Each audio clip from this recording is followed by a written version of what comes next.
Gracias por con esa invitación y ese preámbulo. Sí, quiero enfatizar dos cosas. Lo primero que dice nuestro hermano Lemuel, y es que yo también tuve el privilegio y sigo teniéndolo de ser edificado, instruido, capacitado, animado, consolado mediante el Seminario Reformado Latinoamericano. En mi caso particular, pues tengo un poquito más de años que Lemuel, no muchos, pero empecé cuando el seminario tenía otro nombre y en otra dinámica, y estoy devolviendo algo de lo que el Señor me ha provisto a través de él. Eso es algo que es un privilegio, poder bendecir a los que nos bendijeron en su momento. Pensemos, por ejemplo, en un hijo que tiene el privilegio de devolver algo a su padre, que le ayudó, le instruyó, le capacitó, en fin. En segundo lugar, estoy de acuerdo, y el SRL también tiene como política o filosofía de ministerio ayudar a la formación integral. Los de otros países usarán tal vez la palabra holístico más comúnmente, como una integralidad del individuo. Claro, hay que enseñar desde el punto de vista intelectual, también desde el punto de vista académico, pastoral, pero estas inducciones que estamos desarrollando desde hace más de un año procuran mostrar cómo es la experiencia, tanto dentro como fuera de la experiencia de capacitación. Y en este siglo XXI, que está toda la onda de las nuevas herramientas tecnológicas al servicio de la educación, reconocemos las limitaciones que ello involucra, pero también pueden contar con el servicio de capellanía virtual en el cual estoy sirviendo, y mi nombre John Edgar Sandoval. Estoy también sirviendo como pastor presbiteriano en la ciudad de Bogotá, Colombia. Estoy trabajando en la plantación de una nueva iglesia. Dios me ha permitido estar en otras regiones plantando iglesias. Posiblemente no conozcan muchos presbiterianos que plantan iglesias. Bueno, aquí hay uno. Si usted se siente un poco confundido, frustrado acerca de lo que es ser misionero, bueno, ya tiene una mano amiga al otro lado del Zoom para que podamos juntos consolarnos mutuamente, animarnos, y tal vez no le pueda ayudar mucho, pero por lo menos podemos motivarnos. Por otra parte, en último lugar, y es que les animo, mis hermanos, en sus estudios para que continúen recordando que hay un llamamiento a conocer a Dios.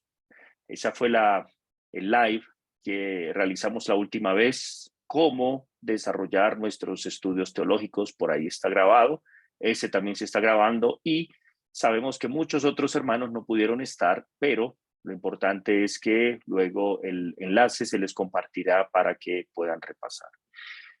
Bueno, habiendo dicho todo eso, me pueden entonces escribir, charlar, ahí está la imagen, el correo electrónico, el WhatsApp. Estoy miércoles, jueves y viernes en horario de la tarde, Colombia, 2 a 5 p.m., atendiendo casos, escuchando, acompañando y con toda confianza. El tema de hoy es un tema interesantísimo y es quizás uno de los principales que están consultando los estudiantes antes, durante y después del proceso del seminario, y es el llamamiento y vocación. Vamos a ver tres cosas y yo voy a ir expandiendo algunas ideas, y ustedes pueden, en cualquier momento me pueden interrumpir si uso una palabra o si la señal no es clara o algo, para pedir aclaración respecto de lo que dije. Bien, así que siéntase con libertad. Esto no es una predicación, no es una conferencia, no es un mensaje profético que no se puede interrumpir. Tranquilo, yo voy charlando y ustedes pueden interrumpir. Levanta la mano en la opción que da el Zoom. Yo entendí bien, ¿usted quiso decir esto o no? hay palabras que se usan en otros países que no son necesariamente las mismas, entonces con confianza. Y algunos, aquí los conozco, entonces tranquilo, aquí también usted puede hacer uso del bono que tenemos en nuestra relación personal. Saludos a los que van llegando. Bueno, creo que tengo opción de compartir pantalla, ¿cierto? Creo que sí. Anfitriona inhabilitó, dice acá, pero si el señor director Lemuel, señor jefe, es tan amable de Sí, pastor. ayudarme. Mientras Claro. tanto, quiero que me acompañen al primer libro de Samuel, capítulo 3. Primer libro de Samuel, capítulo 3, por favor. Y vamos a ver algunos principios aquí sobre el asunto. Y bueno, mientras se da la opción, ahora sí me dio la opción. Bueno, ustedes deben estar viendo aquí mi pantalla, ahí se ve creo que mi esposa, entonces no tengo nada que ocultar. Esa es mi primera y única esposa, entonces ya la conocen. Bien, aquí vamos a ver en primer libro de Samuel, vamos a ver el capítulo 3. Sí, está por acá, a ver.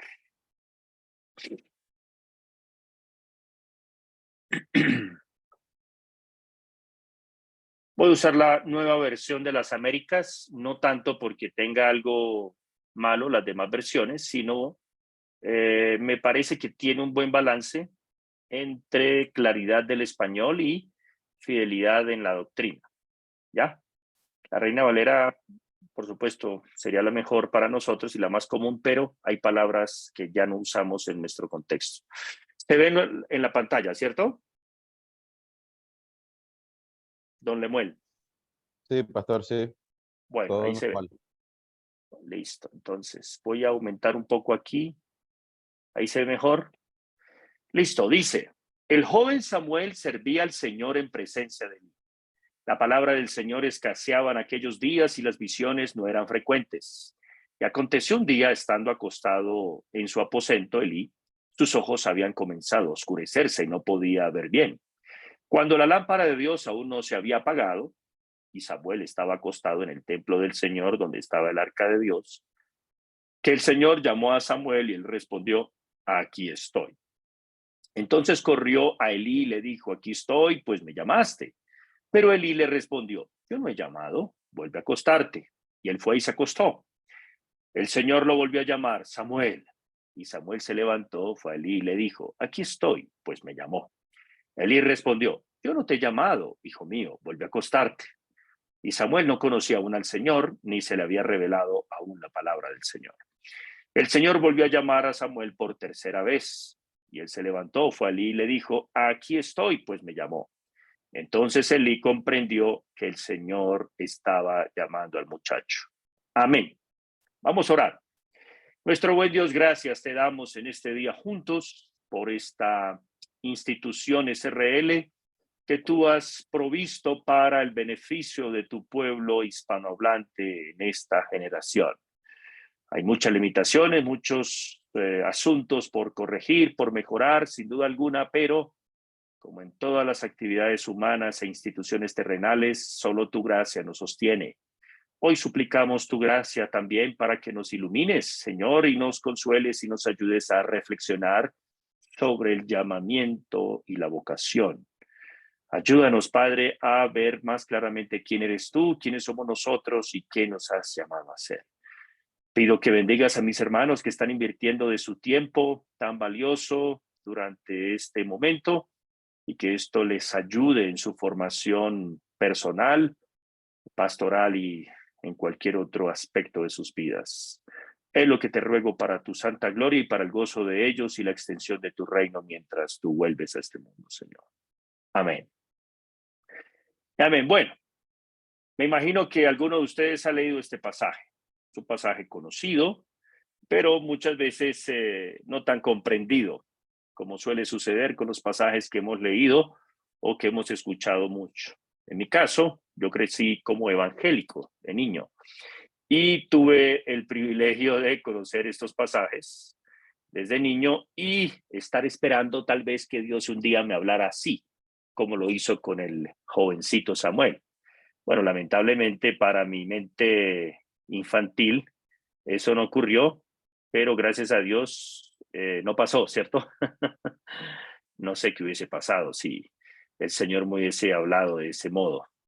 Tal vez, como dice la Biblia, estaría muerto. Bien, solo para dar un contexto de esta historia, ustedes saben, el pueblo de Israel ha salido de la tierra de Egipto, pasó por el desierto de Sinaí, llegan, se renueva el pacto, luego encuentran el juicio de Dios por su incredulidad, la generación que salió de Egipto muere, quedan los hijos de ellos, entran a la tierra prometida, guiados por Josué. Luego Josué nos dice el relato de la palabra de Dios, que estas personas sirven a Dios mientras estuvo el grupo de ancianos que acompañaron a Josué. Posteriormente se levanta un liderazgo que no conoce a Dios. Esto quiere decir no que no conocían nada de Dios, sino que su conocimiento experimentalmente hablando, diríamos en lenguaje latino, sin el fuego, ¿no? Sin la pasión por Cristo, por su reino, por todo ese tema. Eh, Estas personas no conocían al Señor, entonces empieza el periodo de los jueces, que narra el libro de jueces, como su nombre lo indica, y el Señor temporalmente va levantando, va poniendo personas para que resuelvan situaciones particulares. ¿Cuál es el aspecto positivo? Bueno, que Dios sigue cuidándolos a ellos. El aspecto negativo es que se resuelve un problema temporalmente, pero a la larga el problema profundo se agudiza. O sea, el problema de fondo no se resuelve.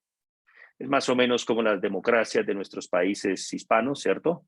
Se levanta un gobernante, yo voy a cambiarlo todo y sí, mejora algunas cosas, pero luego deja problemas de fondo que se agudizan y bueno, entonces el pueblo estaba en una situación tan lamentable que, sumado posiblemente a una escasez de comida, producto de una sequía, nos narra el libro de Ruth, dice en el tiempo en el que los jueces, o sea, es el tiempo de los jueces, ¿cierto? Una familia tuvo que emigrar, tuvo que irse para la tierra donde había billete, donde había prosperidad. Es más o menos lo que varios estudiantes me preguntan. Hermano, ¿usted qué opina de irse de ilegal a otro país? Pero mi manera de pensar es, dicen algunos, que la ciudadanía del cristiano está en los cielos.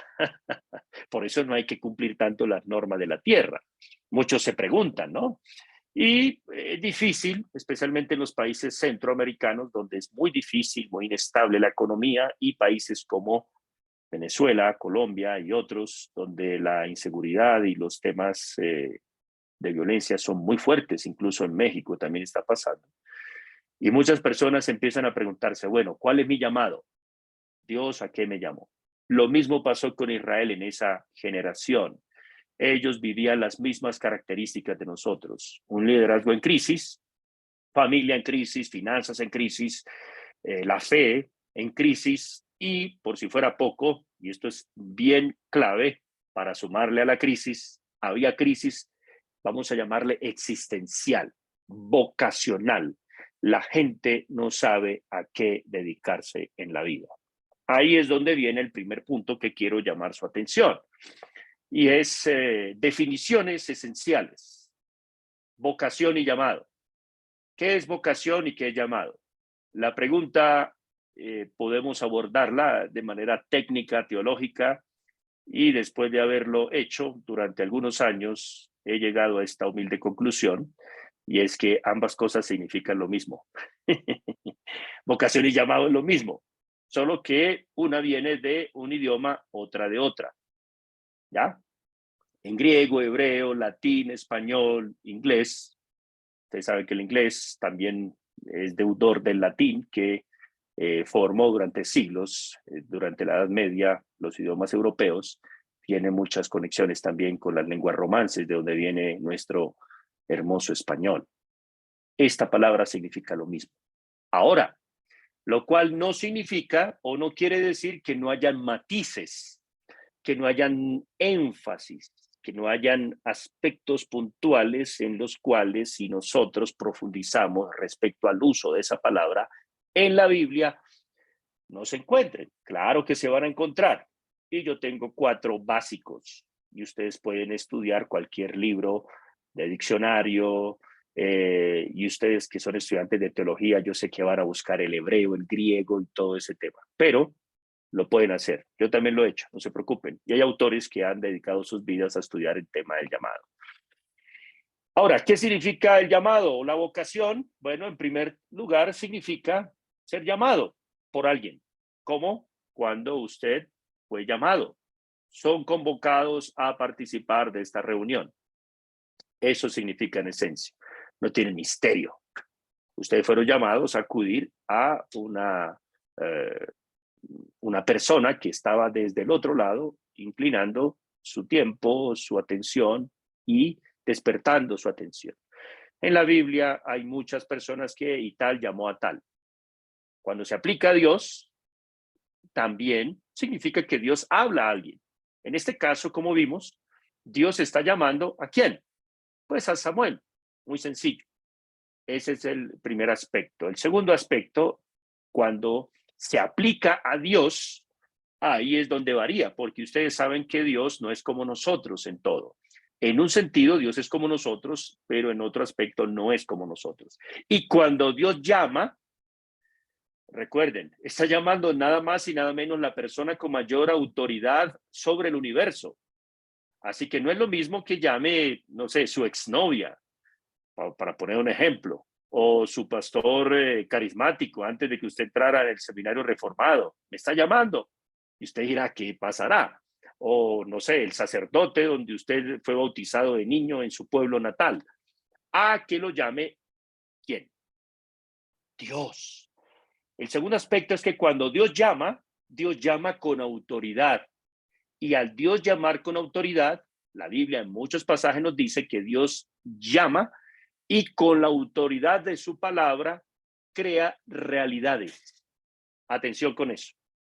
Por ejemplo, cuando Dios llama la luz y dijo Dios, sea la luz, ese fiat divino es un llamado de autoridad que crea una realidad, que crea por causa de su poder algo que no había, ¿cierto? En Romanos 4 y Hebreos 11, cuando se habla del llamado de Abraham y de los hombres héroes de la fe, notamos que Dios llama a las cosas que no son como si fueran, y cuando Dios llama, da vida a los muertos. El famoso pasaje de Ezequiel, donde Dios le dice al profeta, habla y llama a los huesos, pero si son secos, es un cementerio de esos de, no sé, 200, 300 años, si ustedes han ido a estos hallazgos arqueológicos, o sea, imposible que haya vida, bueno, pero el que está hablando es Dios. Y al hablar Dios con toda su autoridad, entonces ese poder crea una realidad, crea algo que no había antes. ¿Listo? Tercero, cuando Dios llama, en este caso, a personas que están muertas espiritualmente, Dios las llama a la salvación. Entonces, ese es el sentido más común del Nuevo Testamento. Y es que Dios está llamando a personas a ser salvas. Dios los llama a un estatus o a una relación que antes no había con Él. ¿Sí? Entonces, ese es el sentido más común en el que encontramos en el Nuevo Testamento. Llamados, por ejemplo, llamados a ser santos, llamados a responder al Evangelio, etcétera, etcétera. ¿Listo? Y eso no hay que explicar mucho porque ustedes como estudiantes de teología, ustedes saben pues que Dios es el que llama y usted ya está en la onda de los 5 puntos y ya tiene el blog que denuncia este tipo de cosas, ¿cierto? Joan Cañón, adelante. Sí, muy buenas tardes, Paz. ¿Cómo está, mi hermano? Bien, sí, señor. ¿Usted qué tal? Con gusto. Cuénteme. Tengo una duda porque Sí. pues yo hace poco pues conocí los 5 puntos de la gracia, ¿sí? Uh-huh, uh-huh, uh-huh. Eh, y pues me resulta una pregunta, estaba leyendo el libro de los Hechos.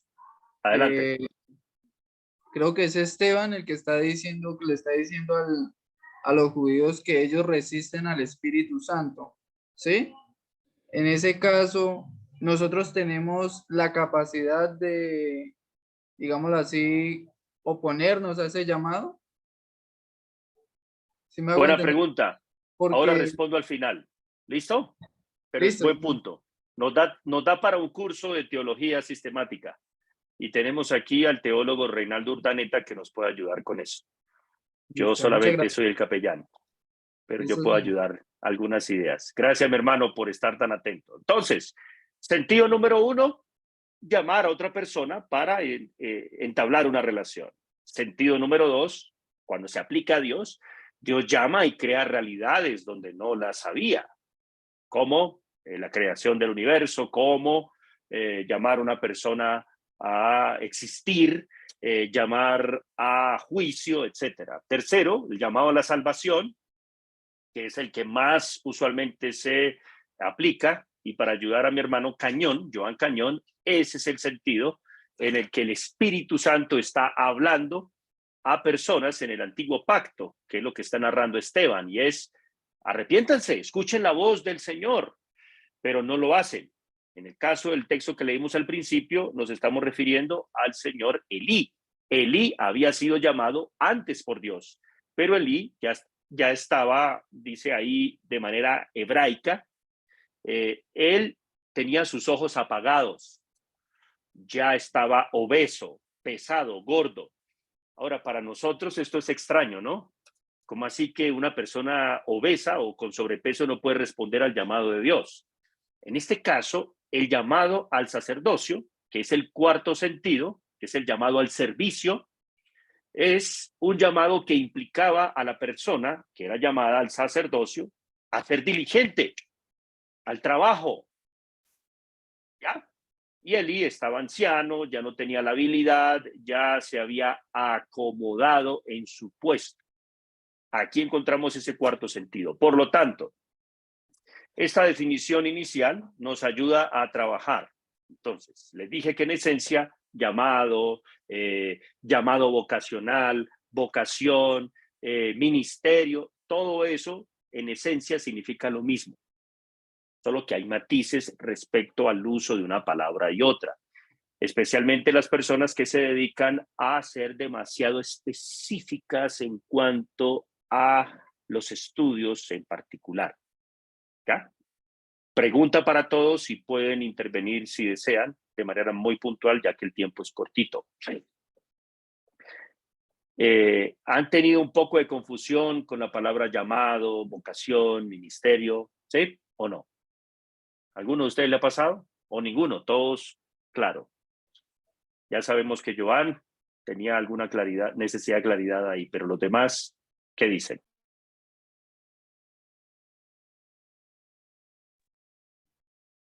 Pastor, interrumpo. Creo que hay alguna confusión cuando se diferencian algunos llamados de otros, entonces hay algunos hermanos en las congregaciones que tienen llamado aparentemente y otros hermanos de la congregación que no tienen llamado aparentemente. Gracias, querido. Es cierto, Rodrigo.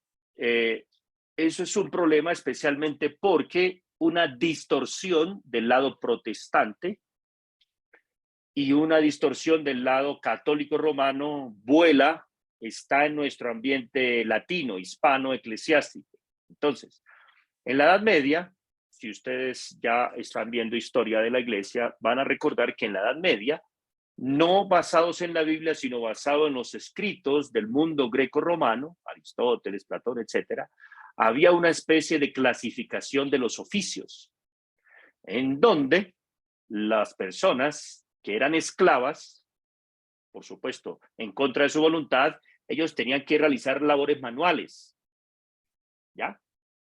Mientras que las personas libres se dedicaban a otro tipo de artes. De ahí viene el concepto de las artes liberales, las artes de la gente libre.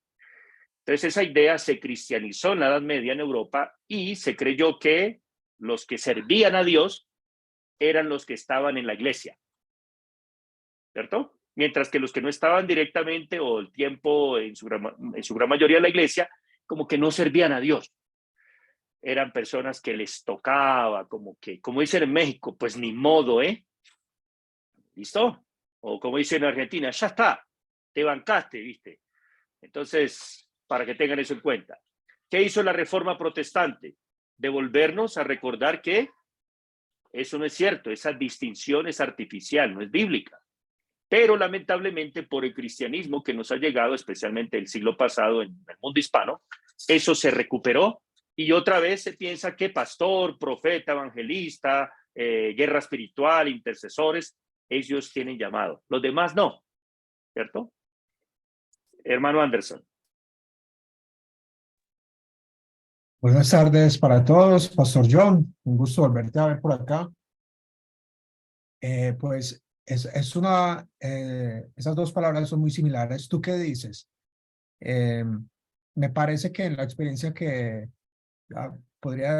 he tenido y he visto en otros es que cuando uno empieza a descubrir qué es lo que le atrae, para qué es bueno, eso se convierte en una vocación y con el tiempo descubre que es llamado a ello de forma exclusiva. ¿Estarías de acuerdo con esa apreciación? En ese contexto, querido hermano Anderson, diría que sí, en mi humilde opinión. Ahora, ¿cuál es el tema? Y ahí paso al segundo punto. Y es que, queridos hermanos, hay que hacer algunas distinciones. Atención, distinguir, pero no dividir. ¿Ok? Vamos a distinguir. Como, por ejemplo, ser hijo de mi padre y padre de mi hijo. ¿Cierto? Parece igual, pero no es igual. El mayor ejemplo, en caso teológico, es pues, la Trinidad. Dios Padre, Hijo, Espíritu Santo son un Dios verdadero, pero hay tres personas divinas ahí, ¿ah? En su esencia. Lo mismo pasa con Cristo, verdadero Dios, verdadero hombre. Distinguimos, pero no dividimos. La Biblia es palabra de Dios en palabras de hombres. Reconocemos su humanidad, reconocemos su divinidad. En cuanto a llamado, vocación o el ejercicio del mismo, vamos a distinguir algunas maneras en las que los teólogos se han dedicado para ayudarnos a entender. Así que, si lo distinguen, súper. Si lo dividen, volvemos al problema que ya superamos con los 15, 20 minutos anteriores. Bien. ¿Qué vamos a distinguir? Hay dos formas en las que las personas mayoritariamente en los libros que hay accesibles al español utilizan. Entonces, voy a poner dos ejemplos. Uno es un teólogo llamado Oswald Guinness.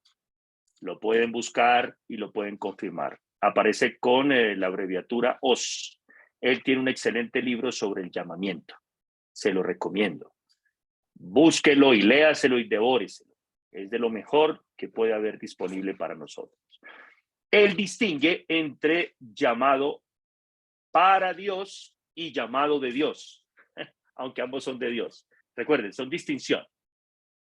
Y hay otro que es un teólogo anglicano, evangélico o de trasfondo más reformado, John Stott. Él ya falleció, está con el Señor y él en varios libros, realmente aparecen en muchos escritos suyos, él distingue entre llamado general y llamado particular. Recuerden, distingue pero no divide. Vamos a usar el ejemplo de Guinness y luego el de Stott. Ambos son británicos. Y es interesante porque ellos hacen una crítica frente a lo que ha pasado en los últimos siglos o décadas, mejor, para no ir tan lejos, en el mundo evangélico anglosajón, que es el que nos ha influido mucho a nosotros. De hecho, el Seminario Reformado Latinoamericano trae muchos profesores del mundo anglosajón, entonces es importante ver qué cosas están pasando allá para no cometer los mismos errores, ¿cierto? Entonces, en el caso de Guinness, él nos dice que todos fuimos llamados para conocer a Dios. Más nada, como dice en Venezuela, pues.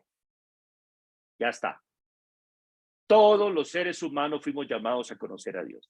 Un ejemplo es la charla o conferencia que dio nuestro director internacional, el hermano Julio Benítez, que ya lo colocaron, creo que fue hoy en línea, en YouTube. Escúchenlo, él habla del conocimiento de Dios citando Jeremías capítulo 9, 23 en adelante. Aunque no desarrolló todo el texto, pero dio algunos apuntes muy útiles para recordar que todos los seres humanos fuimos llamados a conocer a Dios. Y eso incluye los impíos, aquellos que se resisten a obedecer ese llamamiento. ¿Por qué? Porque todos fuimos creados por y para Dios. Romanos 11:36. Todo es de Él, por Él y para Él. Así que si hablamos de llamado, siguiendo la distinción del doctor Guinness, todos fuimos llamados a conocer a Dios. No solamente los israelitas, no solamente los argentinos, los venezolanos, puertorriqueños, cubanos, dominicanos. Todos los seres humanos han sido llamados a conocer a Dios. Pero ¿qué ocurre? Debido a que no todos responden afirmativamente a ese llamado, ¿cierto? Es el llamado de la salvación, el llamado del evangelio. En consecuencia, solamente aquellos que sí responden tienen de parte de Dios un llamado a seguirlo, que eso es lo que él llama el llamado a seguir a Dios. Y cuando Dios llamó a sus discípulos, recuerden que Él los llamó siendo pescadores.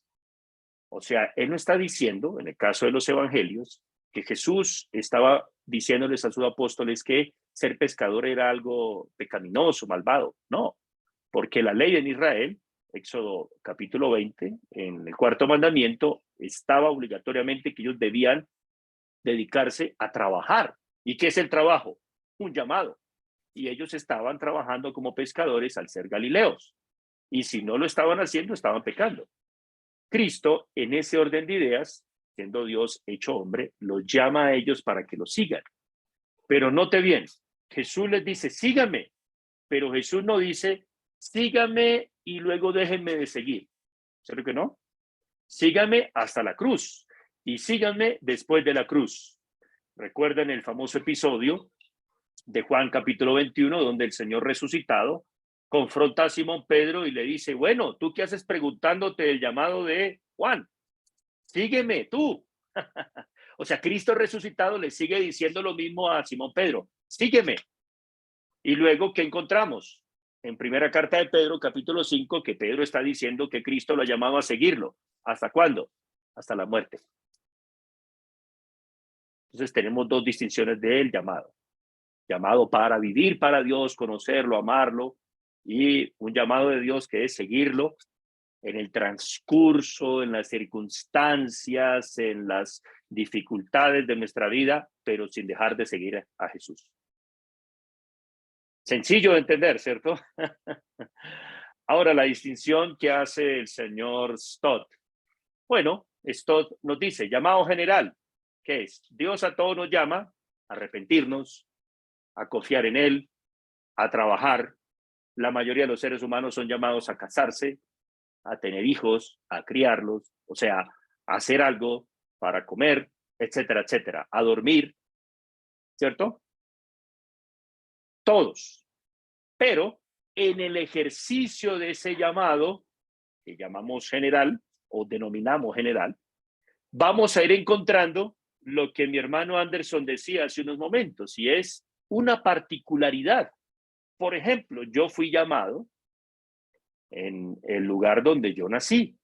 Luego fui, por causa de ser un niño, y mis papás, por situaciones empresariales, laborales, fueron a Venezuela a vivir. Entonces yo viví en Venezuela.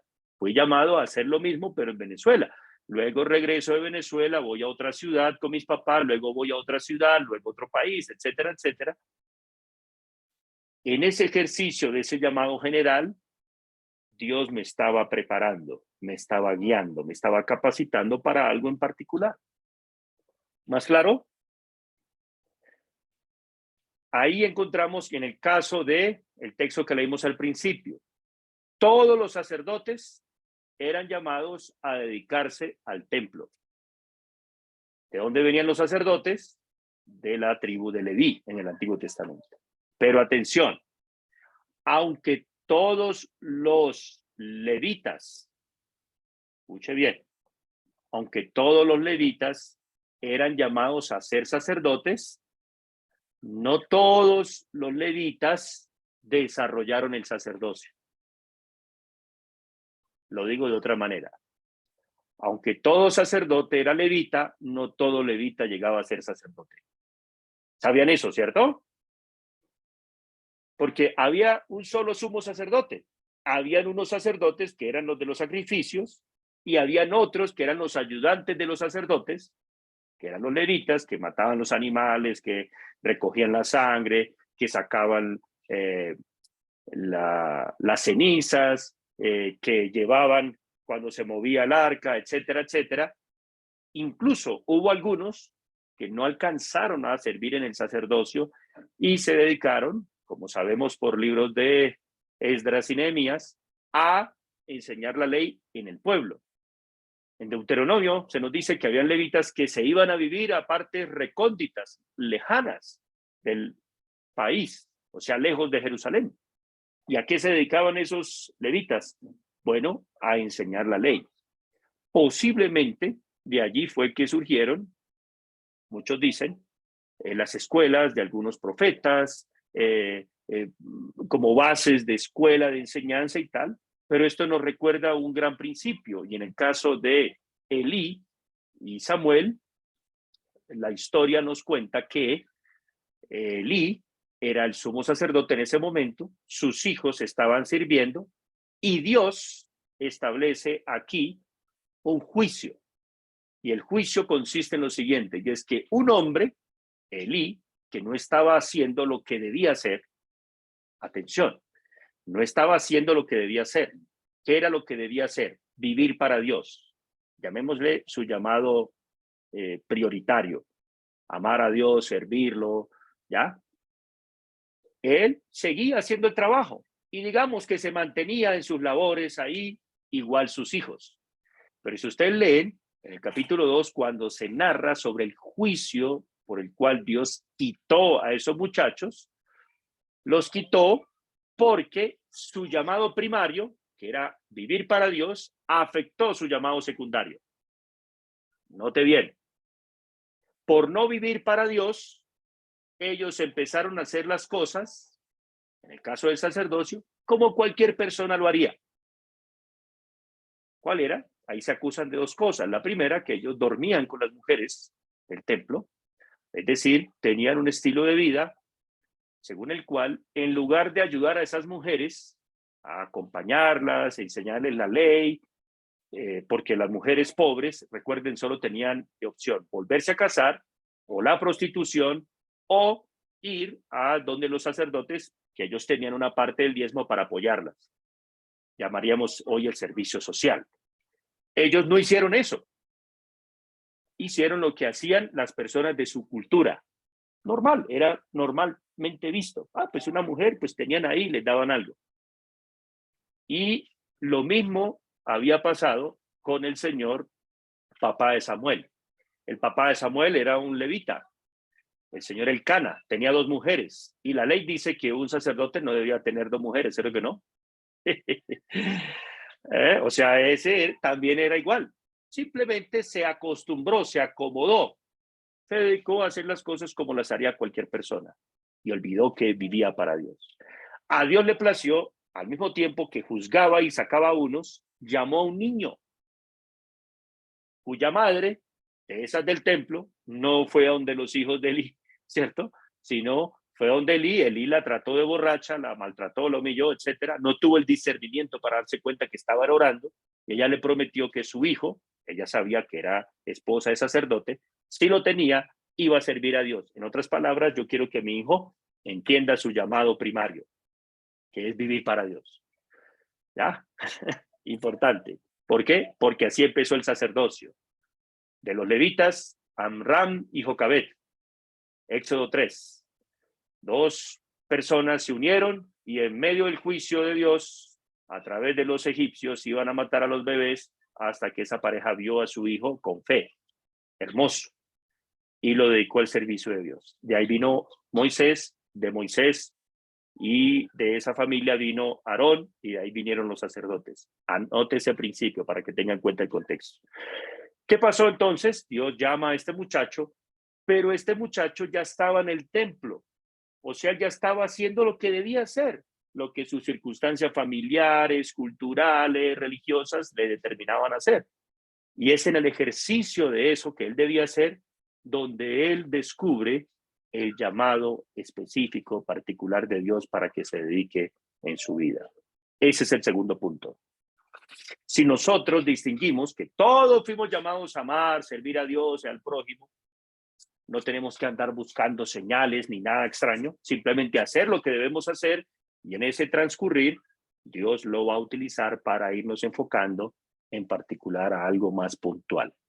¿Algún comentario o inquietud hasta ahí?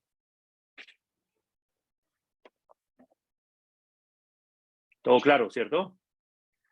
Bueno, tercero y último, algunas directrices que nos dan pistas que pueden ser útiles para nosotros. Y aquí es donde se pone bueno. ¿Qué pasó con el señor Samuel? Fíjense, Samuel no conocía cómo era que Dios llamaba, pero en el caso del muchacho Samuel, ¿qué estaba haciendo? Estaba cuidando, ¿qué cosa? Estaba cuidando la lámpara de Jehová. Dios ya había dicho por medio de Moisés que ese era el trabajo de los sacerdotes aprendices. Mantenga la lámpara encendida. Ustedes saben, esas lámparas no eran eléctricas, tenía que tener la cantidad de aceite y la mechita puesta, como le llaman en su país. Y ponían el fuego y tenían que estar encendida las 24 horas. Ese era el trabajo de Samuel. Samuel era un niño y hacía eso. Y a él lo despertaban. Samuel, Samuel, ve que se acabó el fuego, o se acabó el aceite, o se cayó la lámpara, o alguna cosa pasó. Ese era el trabajo del muchacho, un trabajo sencillo. Y él se para y le pregunta, sí, señor. Uy, Elí, cuénteme. No, yo no te llamé. Ah, bueno, vuelve 3 veces, mientras Elí se le había olvidado esto, pero a Dios no se le ha olvidado que fuimos llamados desde niños, desde jóvenes, ricos, pobres, en Colombia, en Venezuela, en Estados Unidos, de ilegales, de legales, en donde sea, a glorificar a Dios. En cualquier estado en el que nos encontremos, nuestro llamado es servir a Dios, alabarlo, glorificarlo. Ay, ¿no será que Dios te está llamando? O sea, ¿no será que Dios te está llamando? Y si Dios te está llamando, significa que Dios me está rechazando. ¿Por qué? Porque el sumo sacerdote tenía muchachos a cargo para entrenarlos, para que ellos continuaran en el trabajo. Pero Elí no estaba en ese trabajo. Elí había olvidado entrenar y capacitar a la nueva generación de sacerdotes. Advertencia. Nosotros, por no ser cristianos de tercera, cuarta, quinta generación, no tenemos claridad acerca de a qué nos vamos a dedicar en nuestra vida, ¿cierto? Pero si hubiésemos tenido padres estructurados teológicamente, bíblicamente, nosotros tendríamos más claridad como muchachos, como hijos, hijas, creciendo en una familia así, con un sentido de propósito, un sentido de futuro. ¿Qué es lo que Dios tiene para nosotros? Por ejemplo, si usted lee la Biblia, hay muchísimas promesas para los hijos del justo. ¿Lo han leído? La generación de los rectos será bendita, por ejemplo.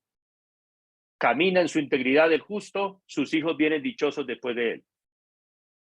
Pero nosotros, por ser una generación que, aunque hayamos recibido algo de cristianismo, nuestro cristianismo era simplemente, en el caso del catolicismo, bautíceme al niño, consígame el padrino y ya está, ¿cierto?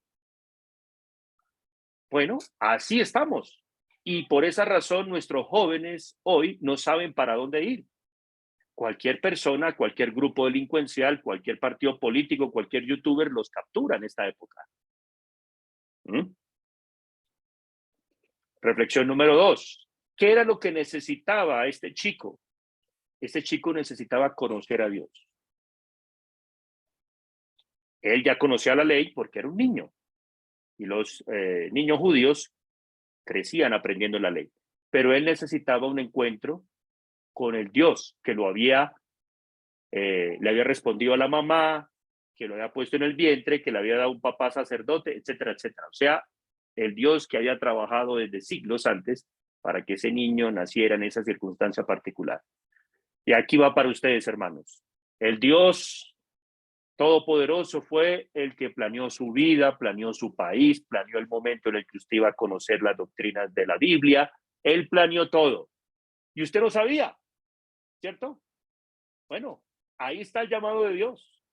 ¿Por qué no fui a los 15 años que conocí la Biblia, sino ahora, ¿cierto? Dios sabía cuándo era. Principio número 1 para todos. Así que usted no se preocupe, no se afane, no se angustie. Si era a los 60 años, recuerde a Simeón, el que estaba en el templo cuando recibió a Jesús en sus brazos, niño Jesús. Ahora despides en paz a tu siervo porque para esto me llamaste, a conocer a Cristo, y se murió. ¿Ya? ¿Cuál es el propósito entonces de nuestra vida, nuestro llamado? Conocerlo a Él y vivir para Él. ¿Ya? Más nada, pues. Segundo principio, hay que conocer el mundo en el que estamos. Este muchacho estaba metido en un mundo judío y les he dado algunas pistas de las características del mundo judío. Bueno, nosotros no somos judíos, pero si ustedes piensan, analicen cómo es su país. Si usted nació hijo de inmigrante mexicano en los Estados Unidos, bueno, conozca esas circunstancias, porque así cuando usted empieza a reflexionar desde el punto de vista de cómo servir a Dios, eso le va a aclarar muchas cosas. Recuerde a Moisés. Moisés nació hebreo, fue criado por su mamá bajo el pago de la hermana de Faraón, ¿cierto? De la familia de Faraón. O sea, él empezó a analizar, a deducir, bueno, ¿yo por qué tengo esos privilegios? Y él pensó bien. El problema de Moisés, antes de ir al desierto, ¿cierto? Es que Moisés pensó que era a su manera. ¿Sí o no? No, Moisés le faltaba un carácter más adecuado. Ahí va en tercer lugar, tercer consejo para todos ustedes. Entonces, primero, conozcan a Dios bien. Si usted conoce a Dios, usted no tiene temor porque Dios está en cualquier circunstancia, tiempo, país o la situación que sea. Número 2, conozca su mundo, su alrededor. ¿Qué es lo que está pasando en su vida? ¿De dónde viene usted? Usted nació sabiendo 5 idiomas. ¿Qué casualidad será en el caso del rabino Saulo de Tarso? Leía la escritura en hebreo, creció hablando griego, compartía con sus familiares en arameo y por ser ciudadano sabía latín. Tenía 4 idiomas el muchacho, entonces algo indicaba que Dios tenía preparado para él, ¿no es así? Sencillo. En tercer lugar, conozca sus dones, sus deseos, sus debilidades. Si usted es una persona que sufre con el público, ¿usted cree que Dios lo va a llamar a ser la persona, no sé, a ser un youtuber? Algunos dicen que sí, no importa, yo lo hago para la gloria de Dios. Hermano, mídase. Si Dios lo llamó a usted a ser una persona que le atrae mucho el dinero, imagínese, Dios lo va a llamar a usted para trabajar en una labor donde va a tener mucho dinero. Usted, bueno, Señor, si tú quieres, yo sirvo en esto, pero yo quiero ser salvo, ¿cierto? O sea, sus limitaciones, ¿ya? Pero sus dones también, lo que decía ahora Anderson. ¿Qué capacidades tiene usted? Usted entiende un poquito más la Biblia que otros. ¿Qué significa eso? Citando a Juan Calvino, creo que lo conocen. Juan Calvino era un muchacho que quería vivir en paz, académico, por allá en un chalet suizo. Si usted no ha visto, busque en Google chalets suizos. Y a cualquiera le gustaría ese llamado, ¿cierto? Y pensar en teología y tal, pero Dios no lo tenía para eso. Y él cuenta en la introducción a su obra magna, Institución de la Religión Cristiana, que él había entendido un poquito más, porque él había recibido una formación que hoy llamaríamos doctoral, dado que su papá le dejó una gran herencia y él gastó la herencia estudiando. Entonces él dijo, si yo entiendo más, Dios me está llamando a enseñarle a la gente que no puede entender lo que yo ya entendí. Entonces, si usted conoce su vida, usted conoce sus debilidades, usted conoce sus deseos, conoce sus dones, esas 3 cosas, debilidades, deseos y dones, eso lo va a orientar más claramente. Eso no tiene misterio. En primer libro de Timoteo, o carta a Timoteo, en el 2:14, ahí al final, 2:15 dice que la mujer restringirá la maldición si cría a sus hijos en piedad. capítulo 3, versículo 1, Pablo le dice a Timoteo, si tú anhelas el obispado, excelente, buena obra deseas. Ahora, ¿de dónde surgió el deseo de Timoteo por el ministerio pastoral? De su abuela Loida, de su madre Eunice, que forjaron un destino para él. O sea, en último lugar, reconozca que en su entorno habrán personas que lo van a inspirar, lo van a motivar.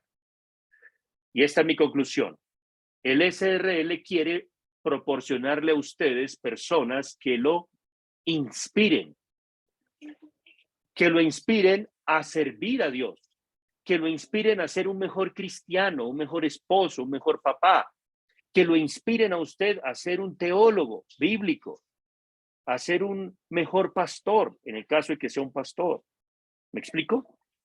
Ese es nuestro deseo. Por eso no solamente dejamos grabaciones, sino nos encontramos cara a cara, compartimos para que nos conozcan. Somos seres humanos normales. Por ese motivo, todos nosotros vamos a tener lo que hoy llaman por la influencia de Norteamérica, los mentores. Alguien que nos inspira a nosotros. Usted ve esas películas, ¿no? Donde el muchacho tenía el talento, pero alguien le motivó y quiso dedicarse a. Un ejemplo del fútbol, porque la mayoría de nuestros países le gusta el fútbol, ¿no? Aunque también el béisbol, tranquilos, hermanos del Caribe y venezolanos. También hay béisbol. Me la sé con béisbol también. Pero en esta se la voy a contar con fútbol. Todos conocen al señor Mbappé, ¿cierto? Futbolista francés. Bueno, él creció admirando a Messi. Y resulta que un día, cuando estaban en la final del Mundial de Fútbol, algo que le impactó a él es jugar en contra de la persona que él admiró como su futbolista. ¡Wow! Interesante, ¿no? Ahora yo vengo del futuro para decirles lo siguiente, queridos hermanos. Ustedes y yo no tenemos que estar admirando a pastores, a teólogos, como si fueran personas alejadas, no. Nosotros estamos en el mismo campo de juego que ustedes. Y ustedes no están luchando contra nosotros. Nosotros, si al Señor le place usarnos para inspirarlos a ustedes, es para que hayan más obreros para la mies.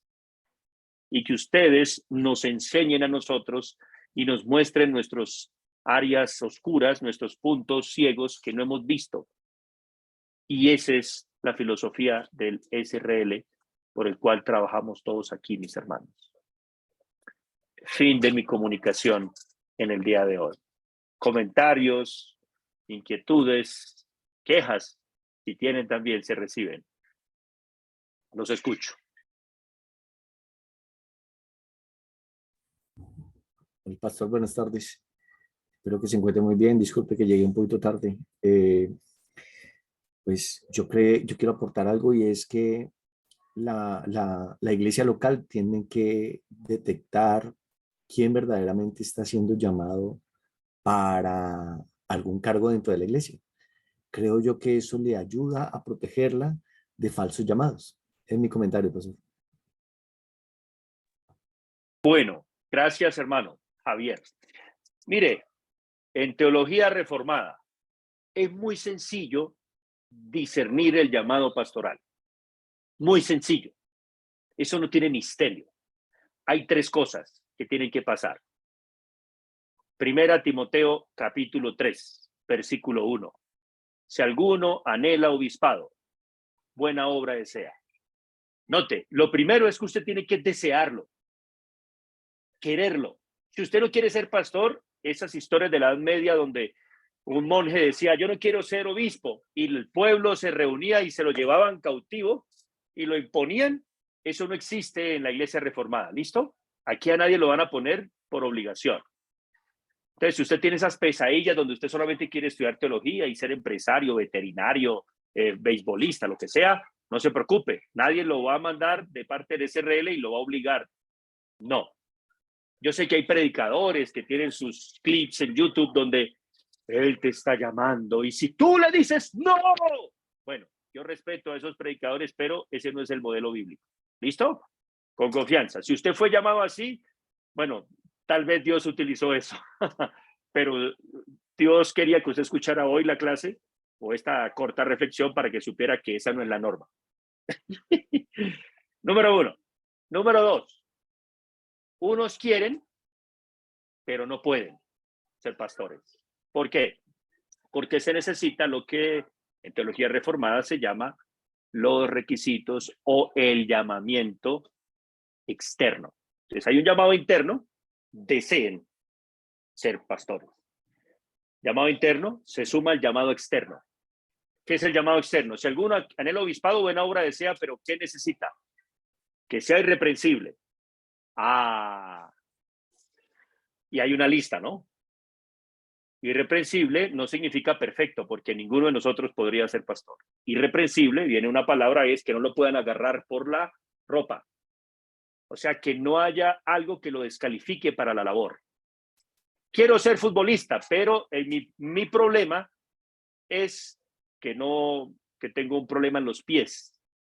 Bueno, usted puede estar en el ámbito del fútbol, pero no puede ser futbolista. Hubo un futbolista uruguayo, Darío Silva, ¿recuerdan? Tuvo un accidente de tránsito, perdió un pie en la cúspide de su carrera. ¿Ya? No, yo quiero ser abogado, pero lo mío no son las leyes. Ahora, lamentablemente en nuestros países, por la influencia de otras tradiciones eclesiásticas, yo soy pastor, pero lo mío no es la Biblia.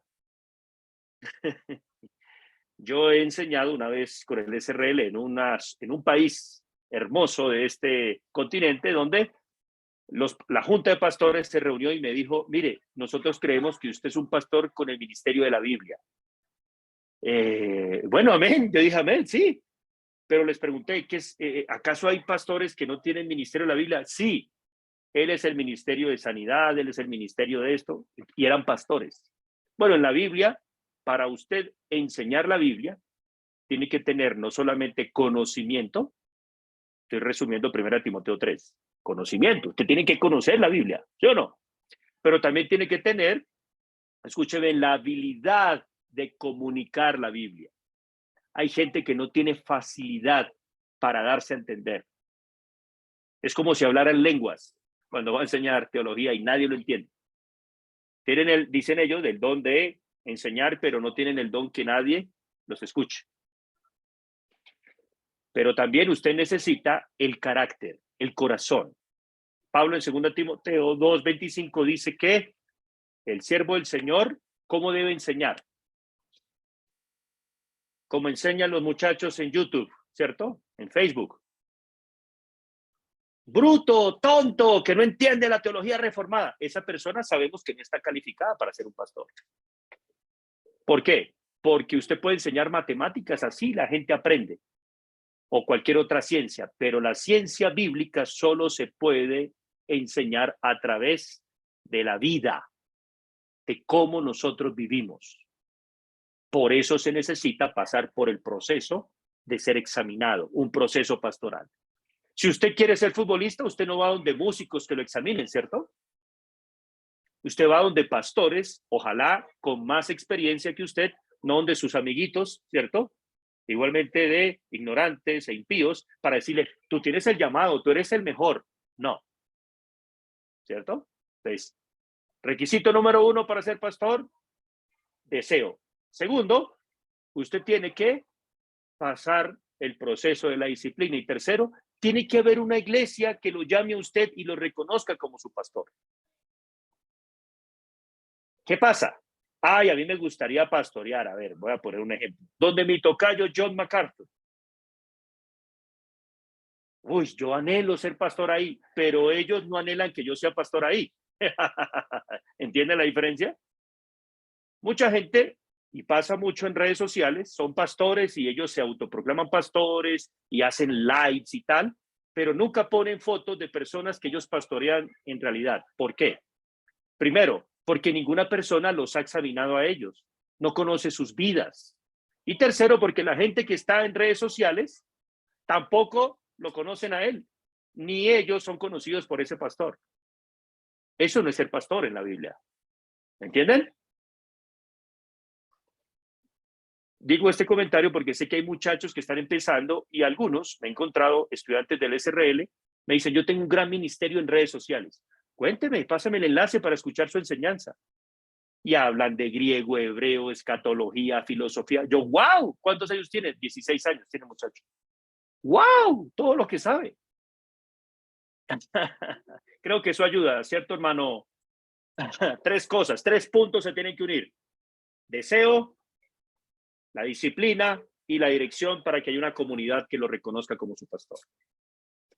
Bueno, el tiempo, nos quedan 5 minutos, hermanos queridos. ¿Alguien más que sea relacionado con el tema?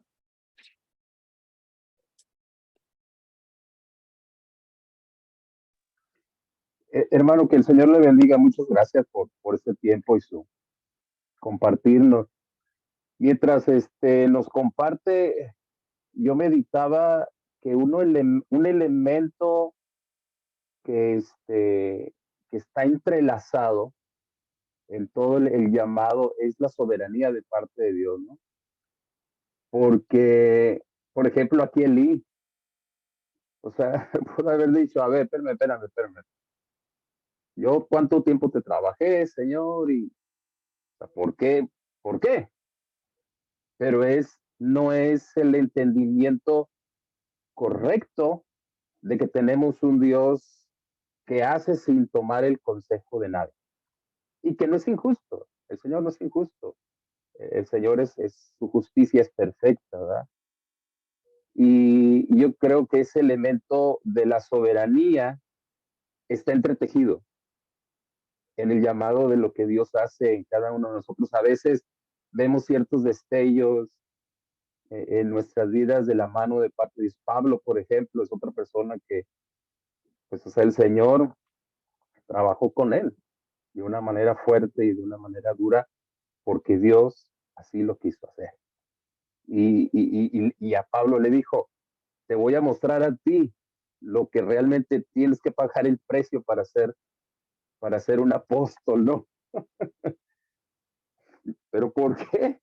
Bueno, es reconocimiento de la soberanía de Dios, ¿verdad, hermano?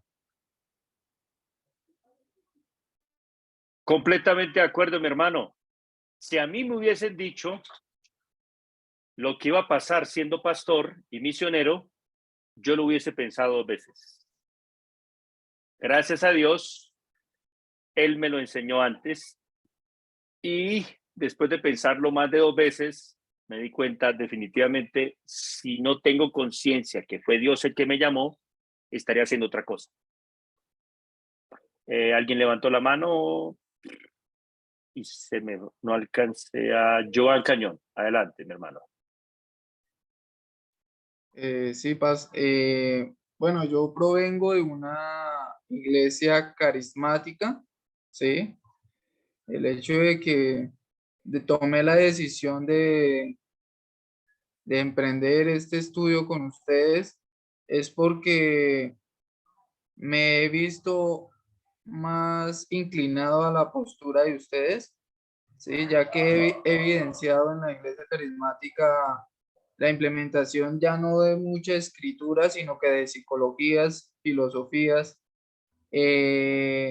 un evangelismo simplificado. No, los jóvenes así mismo responden porque ellos solo buscan ese entretenimiento. Entonces, asimismo, la congregación se le ve un tipo de inmadurez en ese aspecto porque no está, digámoslo así, capacitada para saber a quién elegir como pastores o líderes, ¿sí? Ellos, cualquier persona que cita un versículo o algo así, de una vez, pastor, pastor. Ok, de acuerdo. Un pequeño favor. ¿Y cómo esta enseñanza te ha servido para aclarar más? ¿Sí te ha servido de algo o no? ¿Tú qué dices? No, sí, claro, sí, señor. Yo, pues, siento un fuerte deseo, un celo por esa doctrina, o no sé cómo describirlo, que se está implementando en este tipo de iglesias, ¿sí? Y obviamente ahorita la generación que se está levantando son jóvenes que son de poca lectura, ¿sí? ¿Sí me hago entender? Entonces, ellos buscan Correcto. como buscar alternativas a la Biblia y no Ok, debe de ser ok. así. Sí, sí me hago De entender. acuerdo. Perfectamente. Ahora, el punto es el siguiente. ¿Cómo estaba siguiendo con el texto? Disculpa que te interrumpa un momentico para darle más utilidad, ¿cierto? Positiva a tu experiencia un poco no tan agradable en tu comunidad. Mira, en el caso de Samuel, Samuel cuando escucha la voz de Dios, ¿qué le dice Dios? Si ustedes siguen leyendo el capítulo 3 del primer libro de Samuel, Dios le dice, voy a destruir el sacerdocio. ¿Cómo así? Voy a destruir el sacerdocio. Sí, porque todo está mal. Pero todo está mal y eso incluía a la persona que estaba entrenando al señor Samuel. Aquí es donde va un comentario para todos, hermanos, y espero que no me malinterpreten, y aquí acabamos porque el tiempo es corto. Miren, todos tenemos una historia carismática. La novia carismática, el papá carismático, el tío, el vecino, lo que sea. Ah, esos carismáticos, pero fueron los que le enviaron aquí al seminario. O sea, usted tiene que amar, darle gracias a Dios que a pesar de todo, nuestros hermanos carismáticos hicieron la labor durante décadas cuando muchos hermanos que tenían durante siglos la teología reformada allá, ellos no vinieron por acá.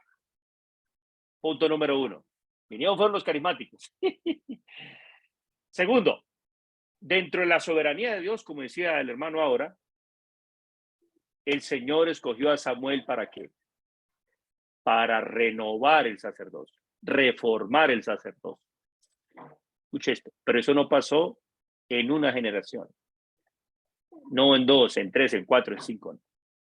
Eso pasó fue cuando vino el Mesías Jesucristo de parte de una mujer también despreciada, también donde la corrupción del sacerdocio descendiente de Samuel llegó a su cúspide en el tiempo en el que Jesucristo vino a la tierra. ¿Quiénes fueron los que se opusieron al ministerio de Jesús? Sacerdotes. Y los sacerdotes venían de la línea de Samuel. ¿Qué significa esto? Que si mi hermano Joan ahora llega con toda la teología, se va a encontrar que va a cometer los mismos errores, de pronto ya no con ignorancia, sino ahora con más conocimiento, porque somos humanos. Por eso es que, y esta es mi conclusión de la conclusión, el llamado no termina con nosotros. Escuche esto. El llamado continúa a pesar de nosotros y aún sin y después de nosotros. La pregunta es, ¿qué legado? Y esa sería otra lección en otro live. Vamos a dejar respecto al cumplimiento y el ejercicio de nuestro llamado. ¿Qué vas a dejar, hermano Joana, ahora que conoces la palabra de Dios? ¿Qué vamos a dejar? Por eso estoy en el SRL, porque me dieron a mí, no fue perfecto, muchas cosas buenísimas me inspiraron, pero quiero multiplicar el talento que recibí del SRL y queremos que ustedes también desarrollen eso. Y alguien hizo aquí un comentario interno y lo voy a leer solo para que todos sepan. El SRL no gradúa pastores. ¿Escucharon eso? No. Los pastores, escúcheme bien, los ordena ¿quién? ¿Un seminario teológico?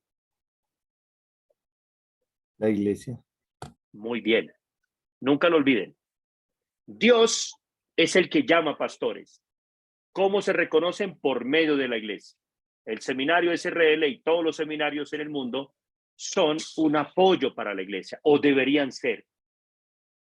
Ahí los seminarios están cumpliendo su llamamiento y su vocación, ayudando para que las personas ejerciten su llamamiento en el caso pastoral.